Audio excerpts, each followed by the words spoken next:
pamoja, tulime kwa pamoja na tuende shule kwa pamoja. Dedication kwa DC. Wapi vigelegele watu wa Shimba Hills? Tani niwaambie kuliko niwaviche. Viche wendapo siku moja. Kuna wengine tumesikia ate wananunua vitambulisho. Huyu ni adui wa maendeleo kabisa.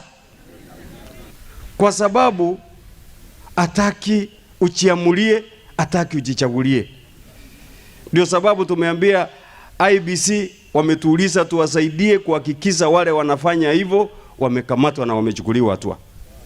So kama kuna wale wanafanya hivyo, tunawaomba muweze kupiga ripoti kwa station, hatua iweze kuchukuliwa, tusaidiane na IBC ili tuwe na uchaguzi ambao hauna shida yoyote. Vijana sasa ndio wamekuwa targeted na vijipesa vidogo vidogo. Watu wakijibigia kifua, wanasema na pesa, wanakuja na danganywa.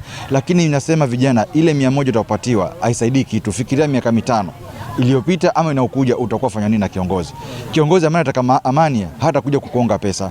Mfuate kiongozi ambaye ana maono, ambaye ana haki. Kwa hivyo ni kuomba tu wa Kwale na wa Kenya kufanya uchaguzi wa amani. Ukipiga kura yako nenda nyumbani usubiri matokeo. Mambo ya rabsha na gasi haitotusaidia. Tunachohitaji ni maendeleo ili tusirudishe nchi yetu nyuma. Wakaweza kutumiza amani ili tukaweza kuwa na uchaguzi ambao ni mzuri na wananchi wakaweza kuchagua wananchi ambao waleo wanaowapenda.